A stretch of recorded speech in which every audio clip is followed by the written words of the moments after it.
You're listening to We Deepen Media.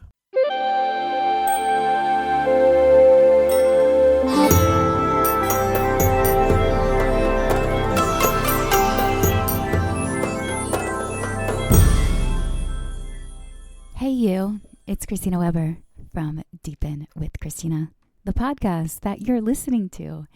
And we are making lots of changes within We Deeps. Let's actually not call it changes. Let's call it We Deepen upgrades. If you're listening to this podcast for the first time, I'm going to give you a little backstory.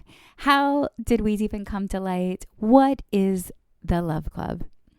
From 2014 to 2016, I was producing what I called curated dating experiences in the New York City area. Around this time, Tinder became the new hot thing. I wanted to focus on dating, and I was repellent to dating apps. It's interesting right now. I'm recording in the fall of 2024, and now we're seeing the media is splashing the headlines with people are exhausted. They're over the dating apps. Yes, I was over them before they ever even began. Why? Because I would prefer to meet my significant other, which I have, in real life, doing the things that I love to do. Fast forward to, a decade. It's been a decade since I started. I am in a beautiful relationship through this work. I facilitated the Dating Dojo at the 2022 Biohacking Conference and met an epic, amazing man there. And we are continuing to date and explore relationship together and having a lot of fun. And the work continues because when you get into relationship, it is reflected back to you all the areas that you still get to grow. It doesn't matter if you're new in a relationship or if you've been in a relationship for 32 plus years.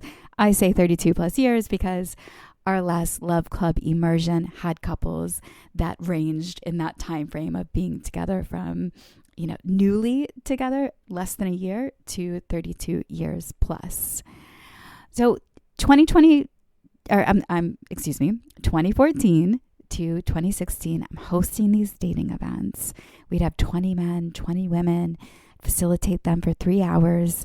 And, mostly entrepreneurs were the ones willing to be like, you know what, I'm going to try something different. They would show up. And what I started to see in this space, because when I first started these events, I thought that we would get a bunch of dope people into a room and we'd all live happily ever after. What I discovered was it's not that simple. Most people didn't grow up observing healthy relationships. Me, too. My parents are divorced. They divorced when I was about 17 years old. They probably could have divorced when I was 12 or so. They were each other's first. At age 21, had sex for the first time, and they did what any good Catholic would do back in the 70s. They got married. So I didn't grow up observing a healthy relationship, and then our educational curriculum completely neglects everything that supports you in having a healthy, meaningful, loving relationship. When I say everything, this includes topics of self-discovery, sex education, erotic wellness, communication. There is so much available to you in love and relationships. And yes, you can scroll through the Instagram and you can get a little taste of it. The quotes, Jillian Talackley, Esther Perel, Alexander Solomon, Mark Groves, John Gray from Men Are From Mars, Women Are From Venus. Allison Armstrong has understandingmen.com. And these thought leaders, psychologists, coaches have led the way for what I see as a relationship movement. There is an industry out there, an industry of love and relationships that through this podcast and through We Deepen and inside of the Love Club that we are aiming to shine light, supporting the facilitators of healthy, loving relationships. So you get access to them so you can see what's possible for your love life. I don't claim to know everything. I am in the ever-growing learning process with you. And the guests that you hear on this podcast have a code. They call them codes in the conscious community. They have codes to share with you. So this podcast is going through some transitions and changes. I say that because as an entrepreneur who's continuing to build and grow, time is of essence. You only have so much time to do, and there's all that we're up to. We have in-person experiences kicking off here in the Austin area. The Love Club is taking off, and We Deepen runs this Love Club, which is a mastermind community for seekers, couples, singles, who want an epic relationship that withstands the test of time. When I say withstands the test of time, I am meaning a long-term, epic, loving partnership that deepens and deepens and deepens over time. So your heart expands and you get to be witnessed as the best version of yourself. You know, and they say when you are in love with somebody, typically in their presence, you've fallen more in love with yourself. You can go to wedeepen.com. You can see a little bit of what's coming together. Hit on that Love Club. You can check out the Love Club. Our next immersion is in November, the 7th through the 10th here in Austin, Texas. Those details are coming to light. So stay tuned. You can see more of that. Subscribe to this podcast. When you subscribe to this podcast, you'll never miss an episode, and more will be released shortly. You know, some of over the past couple years that I've been recording this, we've had Dave Asprey, the father of biohacking, hint, hint, John Gray, and lots of other epic teachers, Alora Nana, Kimmy Inch. Go back and listen to some of those episodes. I highly suggest. In today's show, we're going to talk about erotic wellness, and we go into orgasms. When you're listening, if you're a man, you might think that this podcast is for women. I highly encourage you to listen. It's with Jamie Elizabeth Thompson. She is a feminine embodiment teacher, and she supports women in accessing deeper pleasure. And here's the thing. If you are a man seeking a woman, typically you're driven to make women happy. And when I say make women happy, it's not that you want to be responsible for a woman's happiness. But if you just drop further, and when you walk down the street and you see women smiling and waving, it's kind of like what you hear the cat calls on the street. It's like, smile, babe. And some of us women are like, stop telling me what to do. However, your joy as a woman ignites a man. It ignites the masculine. And while if you're listening and you're a gay man or a gay woman, you know, have some other type of relational orientation or sexual orientation, I have a couple of gay uncles, and I've said to them before in the past, you know, Uncle David, I've seen the way that you show up for your mother, my grandmother, and how her happiness delights you. It activates you. So this episode, we're getting more into pleasure with Jamie Elizabeth Thompson. She has epic programs coming up. I'm actually going to embark and take them, study with her. It's like, I want to go study with Jamie. So enjoy this episode. Do subscribe. Do check out We Deepen. And I look forward to growing with you as a listener, as a participant, as someone who studies love with me. And we do it together. Okay, enjoy. Jamie, welcome to Deepen with Christina. Thank you so much for having me on, Christina. And thank you for that beautiful intro. I know we've been circling each other, and it feels really good just to have this moment to drop in. And I just want to say that my voice is a little bit hoarse right now. And so I'm going to be speaking in this like deep, sexy phone sex operator voice for this podcast. And it's because I had a really powerful, emotional, expansive, mind-blowing lovemaking session with my partner last night and blew out my voice a little bit.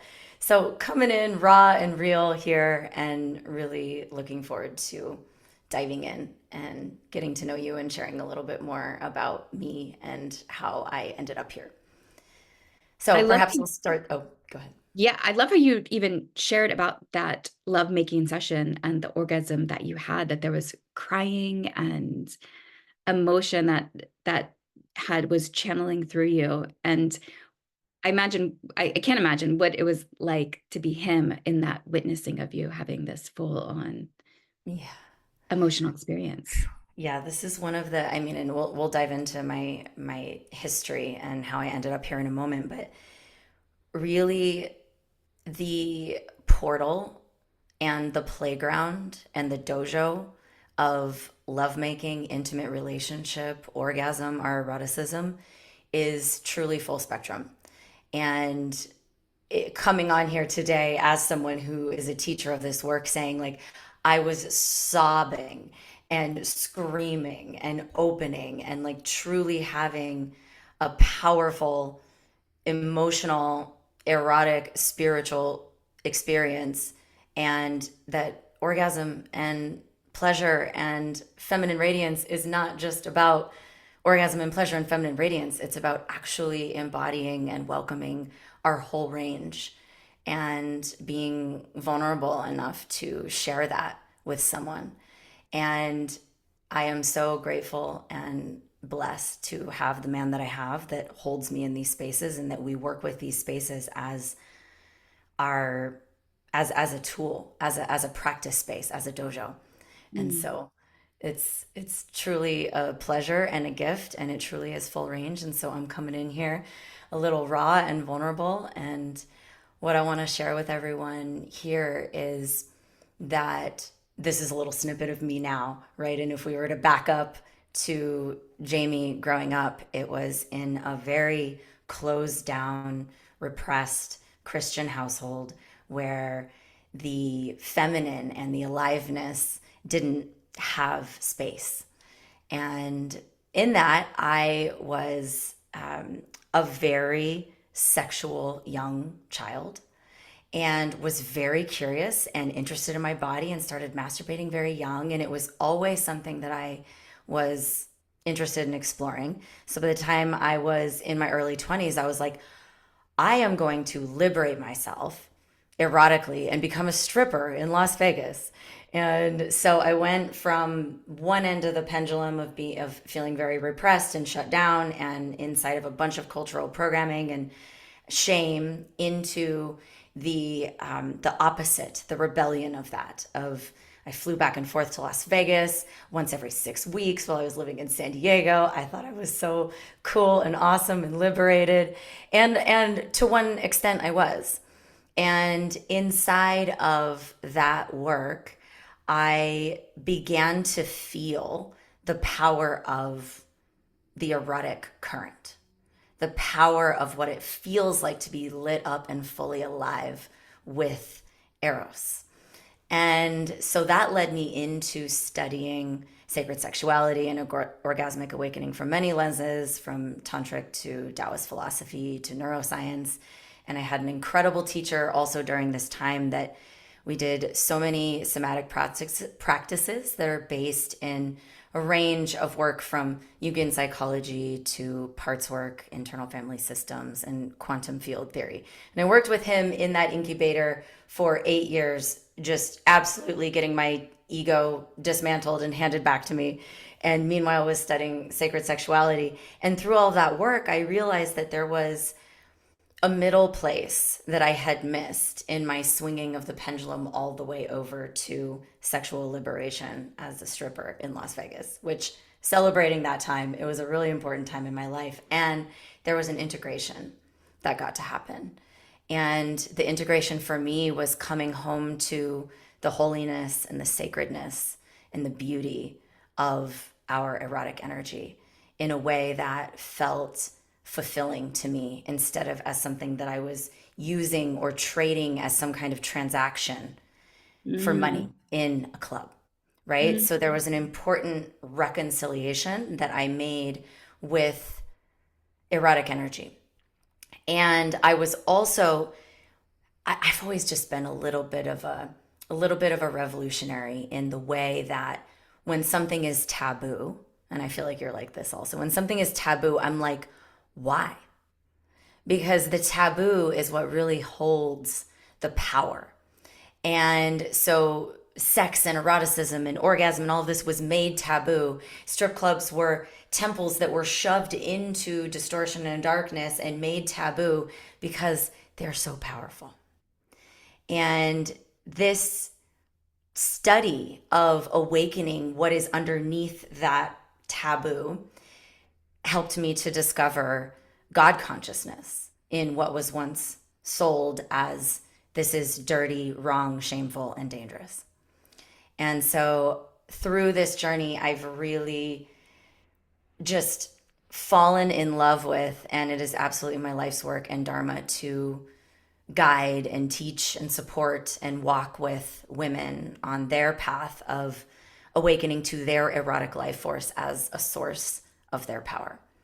And specifically, orgasm as a expansive state that we can open into and be in more than just a 10-second clitoral sneeze or twitch, right? Like, what is orgasm as a playground of discovering wisdom and deeper intimacy, connection, communion with the divine? Someone could be listening to this and think, I am powerful. Like, I feel powerful, and yet orgasm is missing in their life.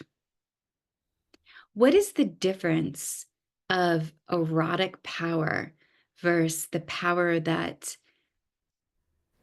we think that we may have living in society that is moving things forward in our life? It's a beautiful distinction. I see this as there's power of will. Like, our power of will can create all kinds of things in life. It can build businesses, it can manifest, it can have all the nice and beautiful things. And the power that I'm speaking of is an internal experience that is life force moving through our body as an experience of divine, as an experience of wholeness, as an experience of nature, even if someone is not spiritual, but like as an experience of nature, like the power that cannot be given or taken, but that simply exists inside of us. Mm. I've been thinking a lot about manifesting and surrendering. And there's the dance with the two powers, because there's a power of, I'm reading the book Letting Go right now. And in the beginning, they reference surrender often. Years ago, I read the Surrender Experiment, and I thought, like, okay, yes, just surrender to what life brings me, put effort in. I think there's a putting effort in, but letting go of the attachment to outcome. And manifesting, there is a bit, and maybe I have something wrong in my mind, but there's like an attachment to hope, or this like manifest. I'm going to manifest this big dream, and I get really excited for that dream to come forward. And then I have experienced in the past, sometimes there's this disconnect when it doesn't happen in that way, of a level of disappointment. So dancing with the two of surrender and manifesting, what do we do? What do we do? Because sometimes it just leaves a little bit of like, fuck, like, fuck. Yeah. Yeah, it is a dance. And I love the model of conscious leadership by Diana Chapman that talks about the layers of human development, of starting with life is happening to me, which is a layer of victim consciousness, to life is happening by me, which is like the personal development movement of like, I have power and I can create things. And that's a really important step. You can't skip steps, right? And then the next one is life is happening for me, right? And that's another great lens of like, wow, life is happening for me. And then the next one is life is happening through me.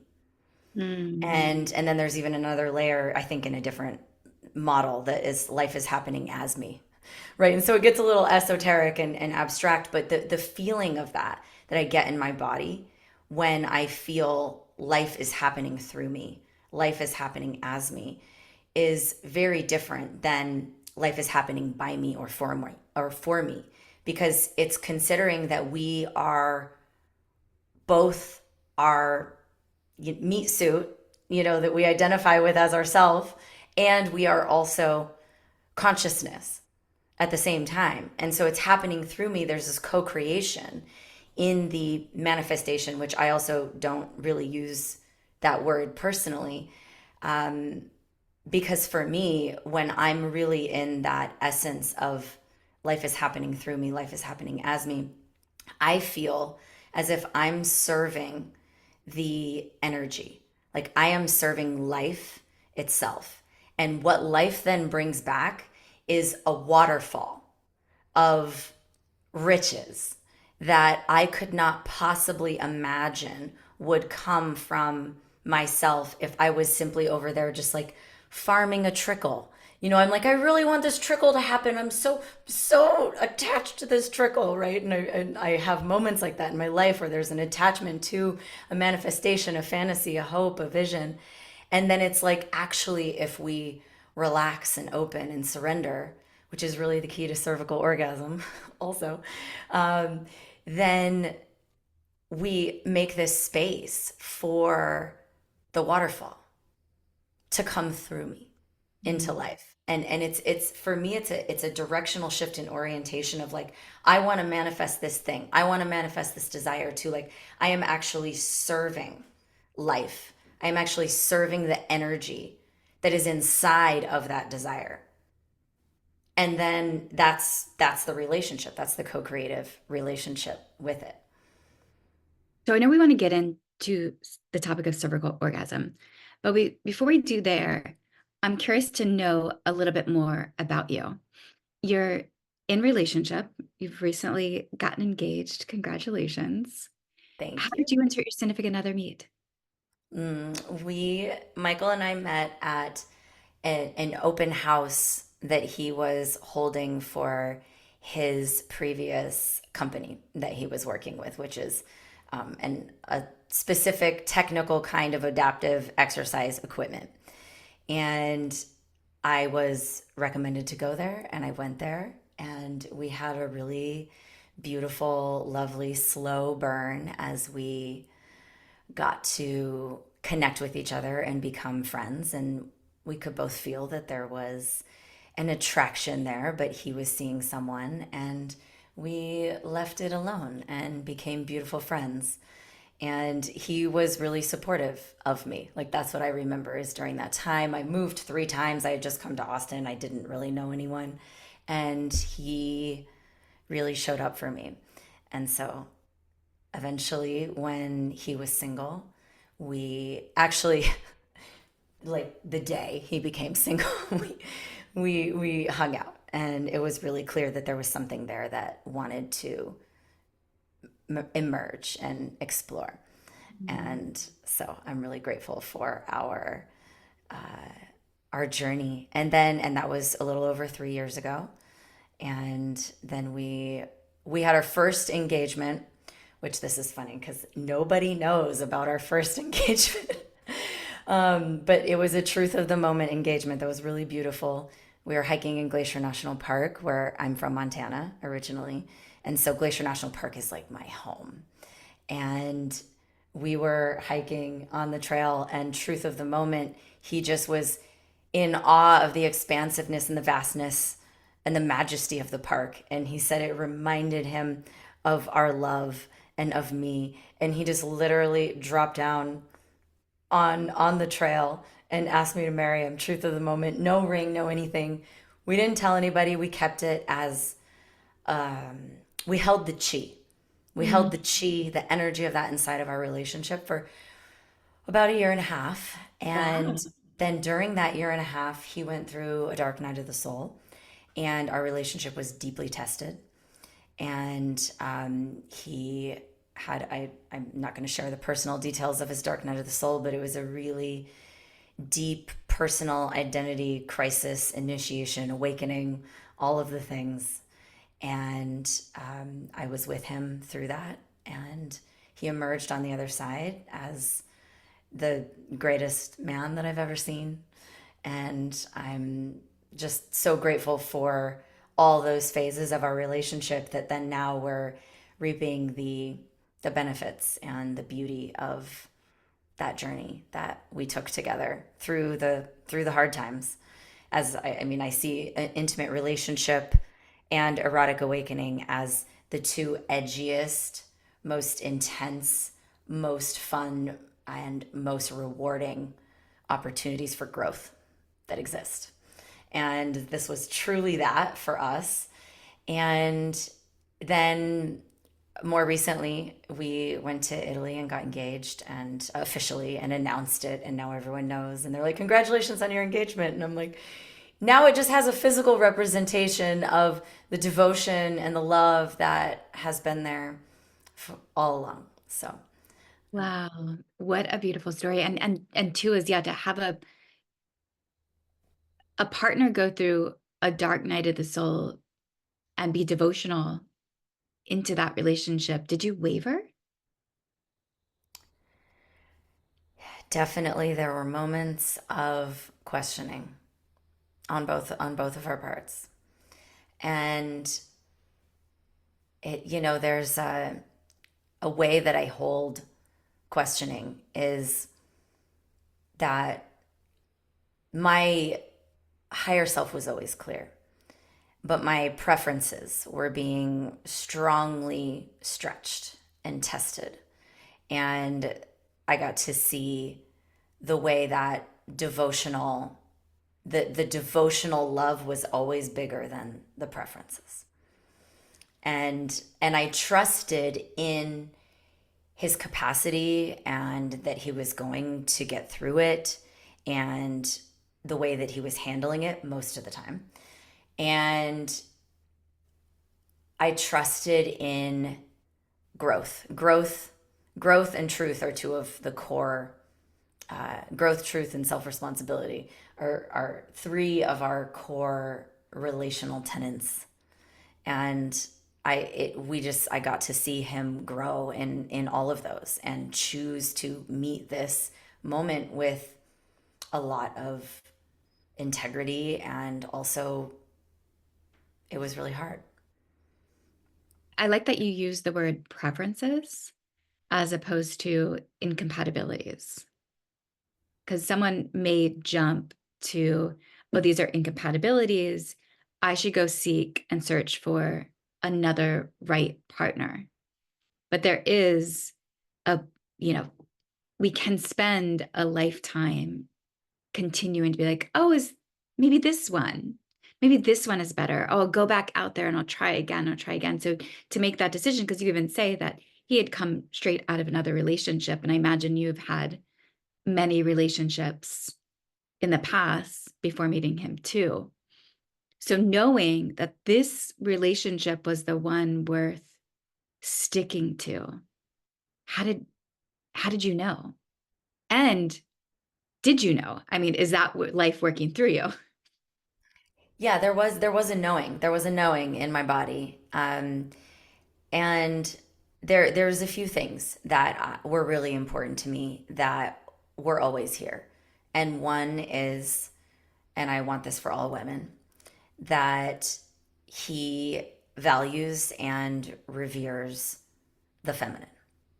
And I feel that when I'm around him in such a way that the soft, primal animal inside of me can relax and can yield and can surrender in his presence. And another one that I hold as as one of my non-negotiables, right? Non-negotiables and preferences, difference there, right? Another non-negotiable for me is feeling like he welcomes, invites, and calls forth more of who I really am. Like he just does that. More of my power, more of my pleasure, more of my essence, more of my wisdom, more of my beauty. Like he calls that forth. He calls me forth. And I trust him. Trust is absolutely foundational. And even though weather was happening, like I look at weather a little bit like, or preferences a little like weather. And sometimes it's raining, sometimes it's sunny, sometimes it's snowing. And the weather can be various different things, and preferences can be like, I like this, I don't like that. And those are going to change all the time. But there's a foundation of trust and devotion and connection and knowing that we are going in the same direction that was always there. And so it can be raining for a long time. And if one can root down into the truth, it can go through all kinds of changes in weather, and that can stay. As being an expert of orgasms, how did that serve as a medicine, your orgasms, throughout the dark night of the soul experience, and also serve as a portal to your highest purpose, what you're here to create? Yeah, it's beautiful. There's been many moments in my life, starting with a moment that was one of the deepest, most just soul shattering heartbreaks that I've ever gone through, where I was just devastated, splayed open, and chose with intention to go into the deepest, darkest, most wounded places inside of my heart. And this was long before I met Michael. But I chose to actually allow this heartbreak to break open the armor. And that was when I discovered cervical de-armoring. And in that time, I was working with my pussy as a map to heal and feel the different places inside of my body that were holding stuck energy, that were holding tension, that were holding past wounds, that were holding fight, flight, freeze, that were holding all of my nervous system contractions. And I began to work with that as a way of releasing.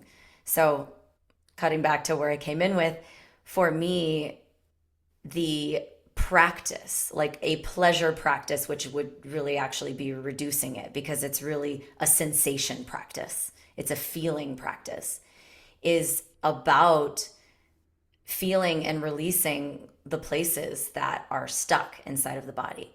And so specifically working with the cervix became this portal to not only the cervix is the portal that brings life into earth, right? It's like the connection point to spirit.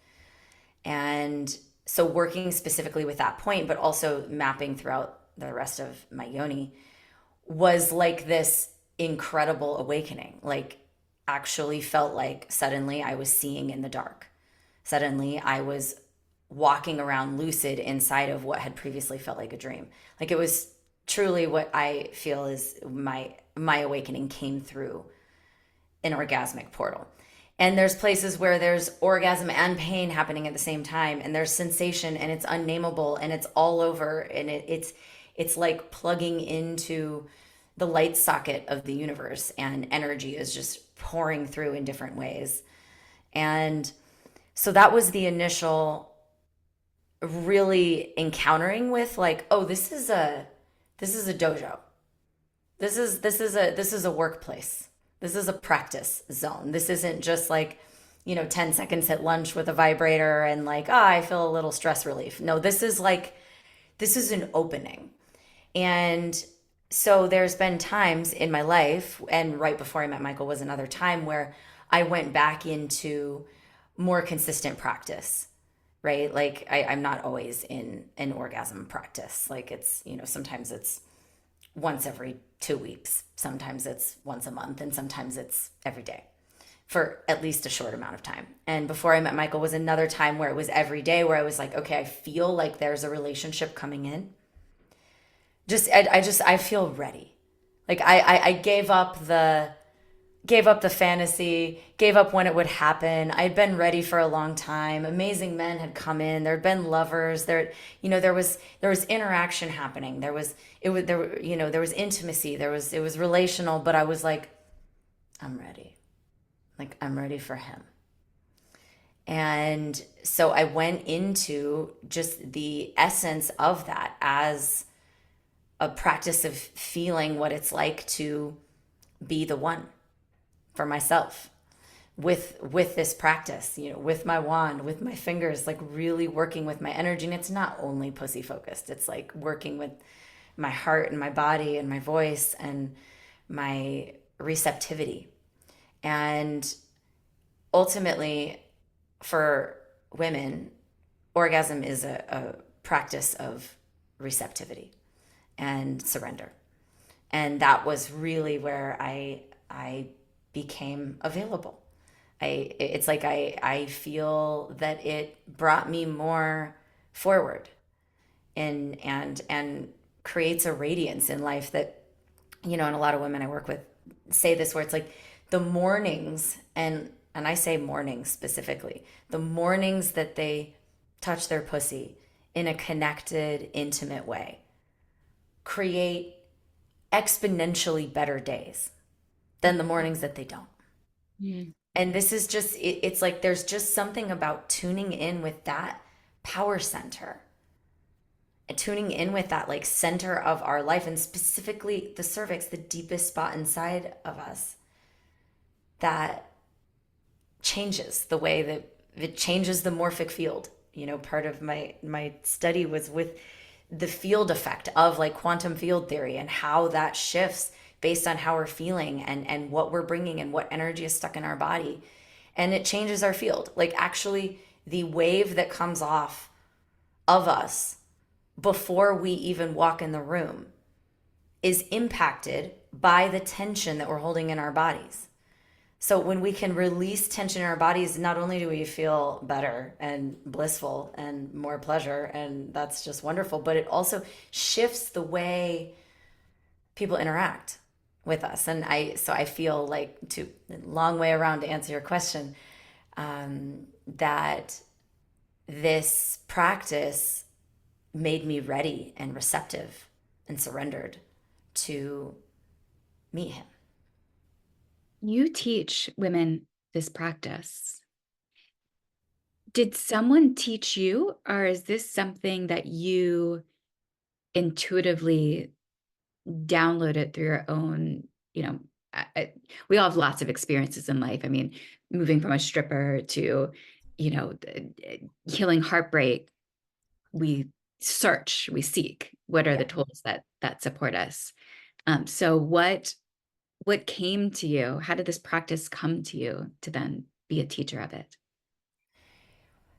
Well, there's many, it's like there's a lot of pussy centered practices that I've done, from orgasmic meditation, which is a clitoral stroking practice, to Taoist practices, to tantric practices, to other kinds of sexological body work and awakening practices and sacred spot work. And there's a lot of different modalities that work with pussy that I have studied. And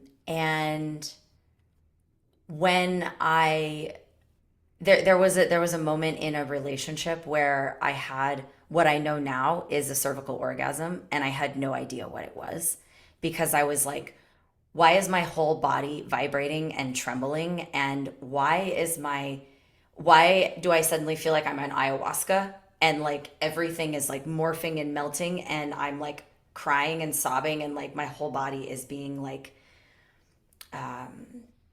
obliterated.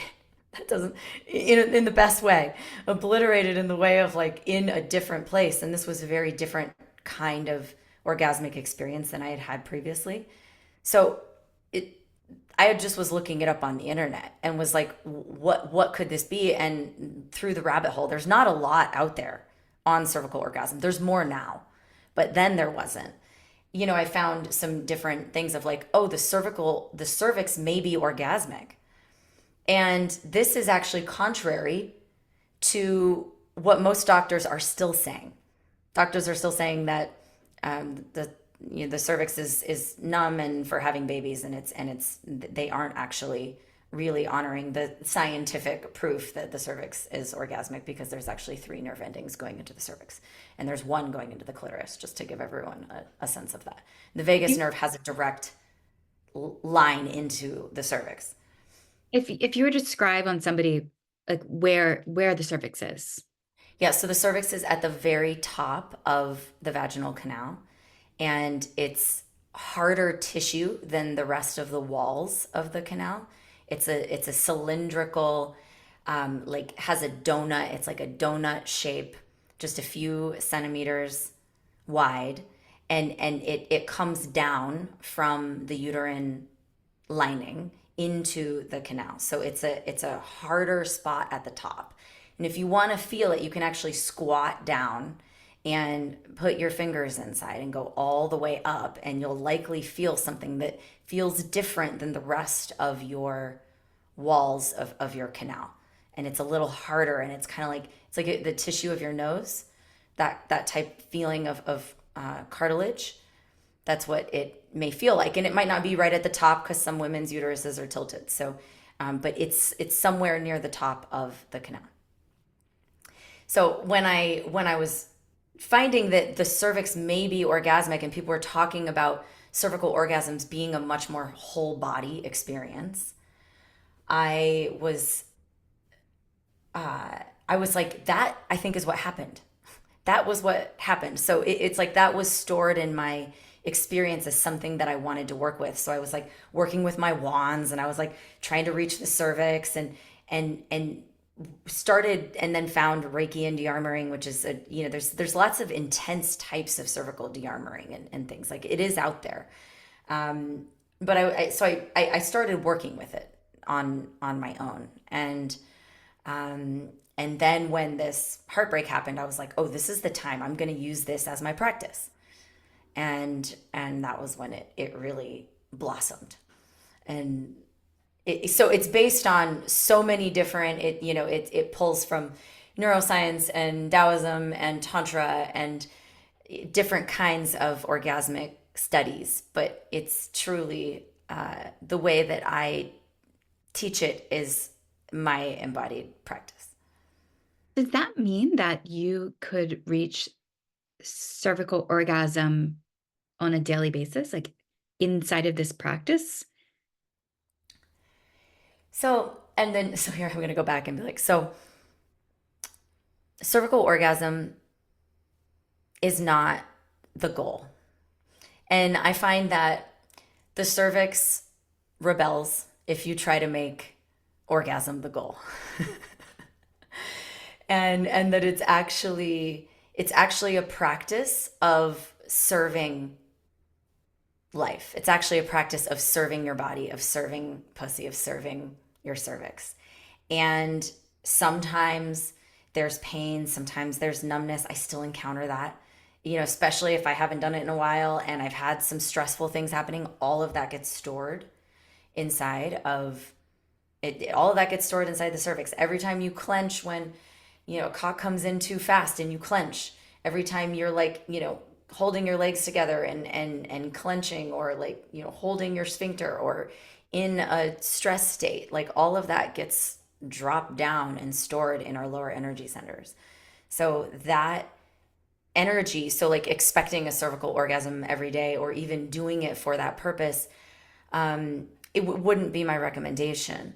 My recommendation would be allowing this to be a practice of getting to more deeply know yourself and feel yourself and serve the life inside of you. And as a result, there is a waterfall, like, back to the water, like there's a waterfall that life brings. There's a waterfall of bliss and pleasure and these flow states that the cervix brings, when you connect with her. And it doesn't always only have to be physical. Once you know where your cervix is inside of your body and you've mapped it back in, you actually can't feel it unless you have intentionally, with consciousness, mapped it back in. Like if you just tell the average woman to feel her cervix, she actually can't, because it's like, feel your liver. You can only feel your liver if you have like intentionally been like, oh, I actually feel where my liver is inside of my body, because it's an internal organ. It's different than being like, feel your clitoris, right? Most everyone could be like, yeah, I can feel my clitoris right now, right? But the cervix is different. You have to actually map it back in. And once it's mapped back in, there's pulses that come that might not be a full-blown orgasm, but it's a pulse. There's like cervical pulses and ripples and things throughout the day. And it feels like energizing. It feels like a wave of bliss. It feels like a connection to life, like a deeper connection to self, a deeper connection to life. It feels like intimacy. It feels like truth. And then there can be a lot of sensation where it feels like pleasure, and it feels like electricity, and like suddenly one of the things that people report are the pineal gland opens, and there's like a DMT type of download, and that's where psychedelic kind of orgasmic experiences come from. So a lot of women like me have had a cervical orgasm, and maybe this conversation is actually like, oh, that's what that was that time, or that's what's happening in these moments where it's different, and it's not just a local clitoral experience, or even like a G-spot gush, which can also be super profound. The deeper inside of the canal you go, the deeper you go. Right? So, yeah. You have this program coming up. If someone's listening before September 24th, 2024, Gush is happening. But I also, I want to hear about that, but because most people might be listening past this date. Yeah. It keeps coming through to me as like this idea of studying with you. It's like, what would it be like to study orgasm with Jamie? And what I love about saying in that way is because there's a lot of coaching programs out there. And me personally, at least, I'm more seeking, who do I want to study with? Who has access to knowledge in a different way than I've heard this far? And where do I go, and how can I study with this person? And when it comes to this even particular topic of cervical orgasm, I did, my significant other months ago had got me the Kiminami program, vaginal kung fu. And most of the program had been previously recorded. And that for me was, I still envision one day I'll go back and I'll complete all the programs and watch all the videos. But at the same time, I'm a founder of an organization. We're growing. I have lots of responsibilities, and I do want to study orgasm and have greater orgasms and keep even developing. I actually would like to live a life where I never stop studying, because this is all under the umbrella of having an epic love life. Like, I want to do all the things throughout my lifetime, because I imagine even, hey, I'm 43 right now, even at 53, 63, it's like this information comes to you, but it's a constant state of going back into it and tapping back into it. And there's nothing like doing it in a communal space with other people. So how does somebody study with Jamie? I love that.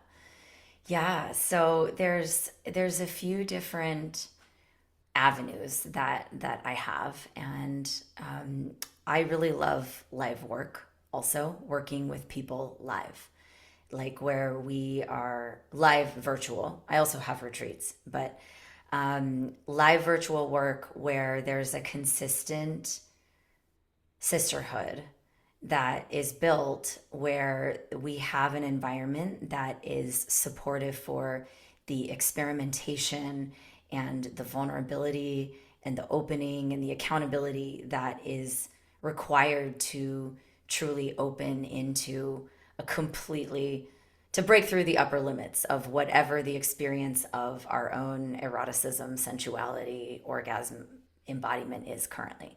Like there's a container that is required. And so I have several containers that people can work with me in, and they all involve live sessions. And in the live session, there's part that is coaching, part that is ritual and practice, and part that is like a transmission of a new piece of information that will be supportive, or a new distinction, or something to consider based on what we're working with. And so I kind of have two paths, and one is sensual feminine embodiment and attracting the right man for you. And then the other one is cervical awakening your full erotic arousal and experiencing more of your arousal, eros, and radiance as you just go throughout your everyday life. And so there are a lot of women that are very busy, moms, entrepreneurs, women that are doing big things in life, or women that are just have very full, busy lives. And so Don't we all these days? everyone, Totally. everyone is. And like, who's sitting around with 12 hours to work on their orgasm? So I've over the years kind of like chunked things down into micro practices, that you can do, that like the average woman can do throughout her day, as she's sitting at her desk at work, as she's cooking dinner, as she's driving in her car, as she's in the bedroom with her lover, as she's in her own pleasure practice. Like little things that you can do to awaken more of your arousal and eros and orgasm. And it's a practice. And what I've found is that once it's there, like women who've been working with me for a while, or who maybe did Pussy Portal last year, this year, or if they've kept their practice going, they can come back to it, and they aren't right back where they started. Like there's something that happens inside of your body when you do this practice for, Pussy Portal's 8 weeks. It's like that's the minimum starting, is like 2 months of really dedicated small micro practices. Like I'm talking like 30 seconds to 5 minutes, right? And then give yourself like a couple longer 15 to 30 minute practices, like once a week for 2 months. And 1 to 3 times a week. It can be great if you can get a few extras in there to really start to awaken and give yourself a foundation. And then you've created the neuroception in your mind where you've mapped your cervix back in, like you've mapped your yoni, you've released some of the tension and numbness, and then you can go back to it. And then it's like you've gardened, and now you have a garden, and now you can eat the fruit. And yes, you need to go back out and water it and make sure it has proper sunlight and keep the bugs away, but the garden exists, right? And so it's like planting the garden is the initial piece, and we really do that in Pussy Portal. That's the cervical orgasmic awakening course. And then then we come back and can visit it, and some women come back and do it again, and some I never hear from again. But generally, there's an experience of feeling more aliveness and pleasure and arousal, which really arousal comes from attention and sensitivity. It's one of the principles, is really the ability to cultivate your attention and then open your sensitivity so that you can actually feel more. So your tissues are supple. And once the tissues are supple, there's just so much more. You don't need to do as much practice to maintain. Hmm. What transformations have you seen people make when they commit to a practice like this? There's some that are really fun and kind of unexpected for some people. One is the relationship with one's truth and the worthiness and the personal power to share it is one that I've seen a lot of. Like the practice of being able to communicate deep feelings and truths in moments of sensitivity increases through this practice. And that's something that we actually work on inside of Pussy Portal. That's a piece of like how to then bring this to your partner, because a lot of women start having this less clitoral centric experience of their own sexuality, where they start having a relationship with their cervix. And so then there's the conversation of how to bring that to your partner in a way that can meet you there. And a lot of women have an experience of their sex has happened too fast, and they've moved into sex too quickly for their body, and they start to have that awareness. And then with this practice, they are able to speak about that vulnerably to their partner. And that's really special. I mean, this is something where we've been given in our culture a bit of a fast food relationship to sex and sexuality and orgasm, and so in this practice there's a deeper knowing of what your truth is, of what your body actually needs to be in full erotic arousal, and then the capacity to be able to communicate that through opening your throat, which is actually part of, the vagus nerve connects in with the cervix, and then also goes up through the belly, up through the throat, and connects in the back of the cranium. So there's a direct connection between your voice and your cervix really turning on.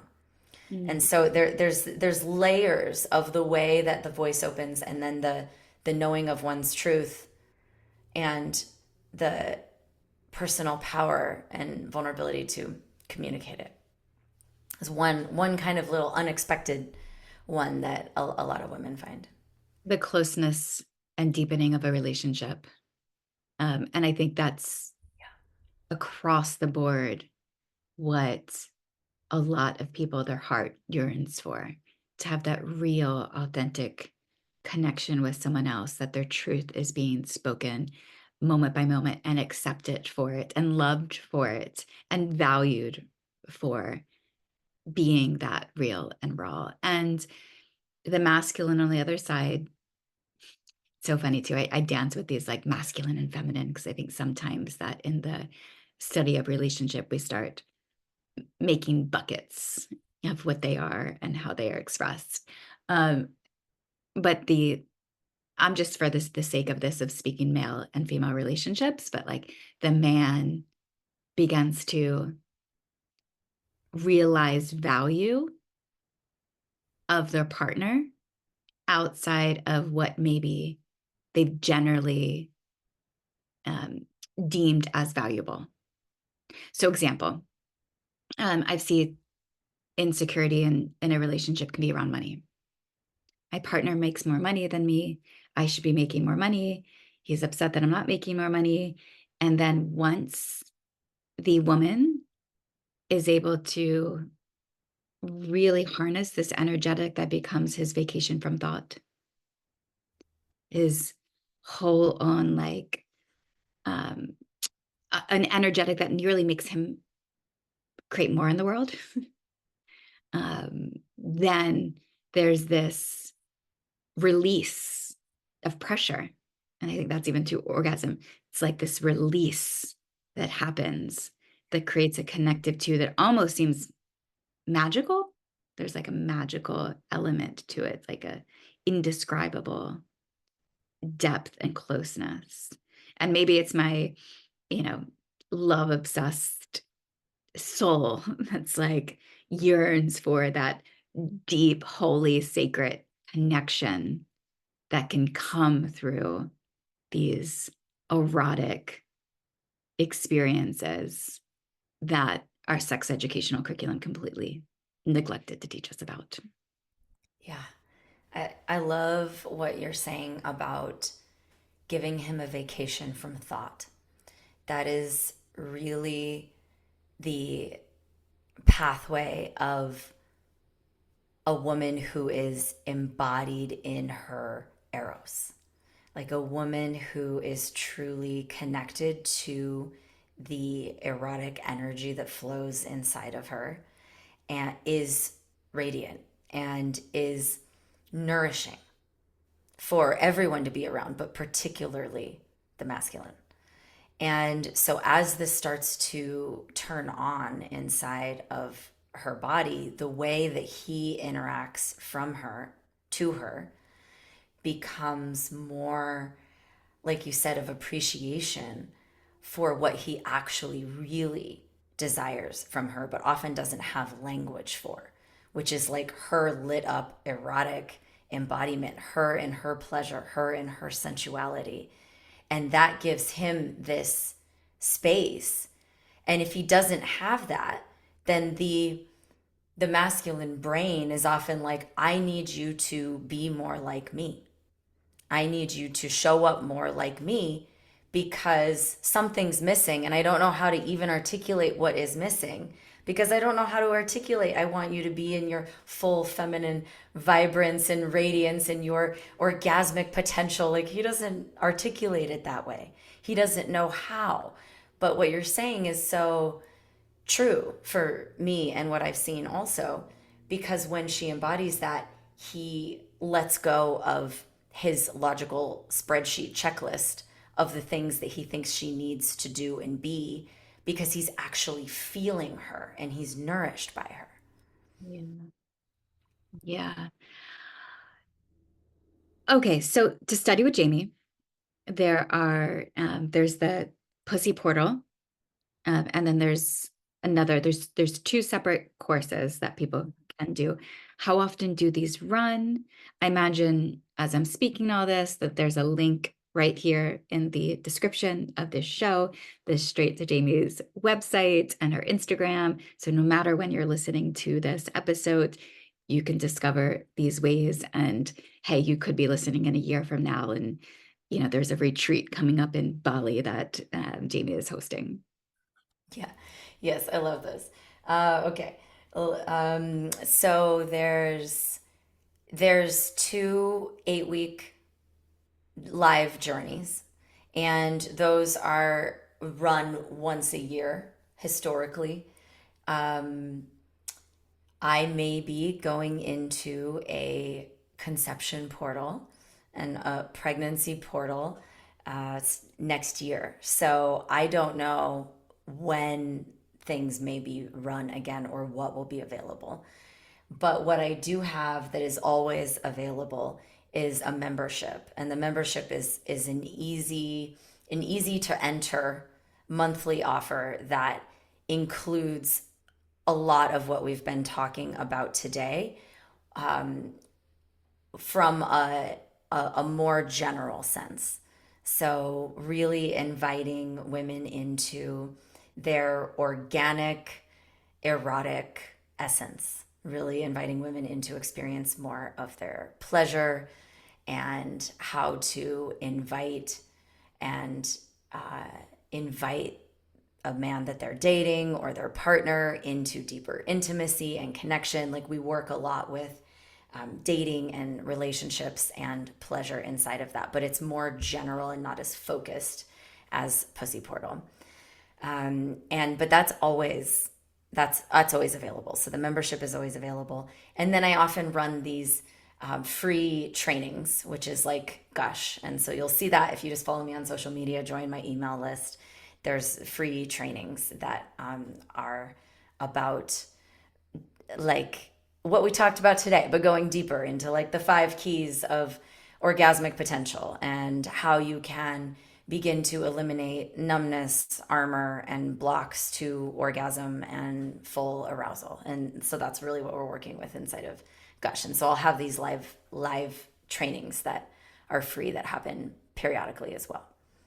And if you're listening to this before September 24th, 2024, Gush is happening. I'm planning to be there. I'm going to come and check it out. Yay! I love So that. we get to meet in there, and I'm curious. Jamie, you and I will continue to talk of what you could offer inside of the Love Club, because we're all there. You know, we have a group of people there ready to receive what you're teaching and sharing, and I would love to be able to share that with community. And I imagine they're all definitely listening to this podcast and will be like, yes, Christina, bring Jamie inside for us to study with her too. Yeah, I would love to. I would love to do something. Yeah. If you were to give one wish, like if somebody was listening to this and you wish for them to take this one thing away from this conversation with you, what would you hope for them to receive?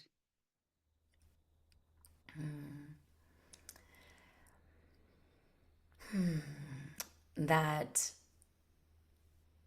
our bodies are a garden and they need to be tended to and cared for and nourished to sustainably produce the fruit that we want to receive in our life.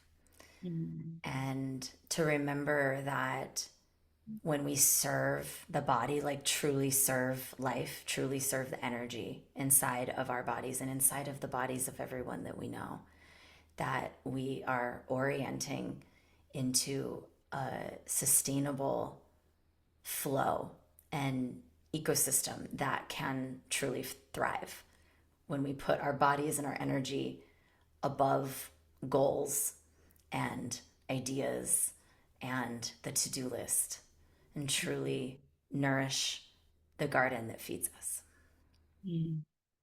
I was just exploring the gene keys last night, and the Siddhi being the fruits, that highest, that peak, enjoy the magic of life, like bite into it and have a nourishing, delicious, epic experience. And that's the eroticism of our existence. The life we'll remember this lifetime. Yes. Oh, I love that. And I love that because life is the holy erotic. Like it like Eros is not contained to a sexual experience. Like Eros is life. This is life force moving in our bodies. Like this is the thing to serve. Thank you so much, Jamie, for this conversation. And in the description, you will see a link to Jamie's Instagram and Jamie's website of how to go and study with her. And thank you for this conversation. It was such a pleasure. Yes, thank you so much for having me on, Christina. You're welcome. And thank you all for listening to another episode of Deepen with Christina. Again, if you enjoy this podcast, please do like, subscribe, rate, give it 5 stars. Helps more people find it, helps me continue to host it. And I look forward to sharing more about the Love Club with you. Okay, bye for now.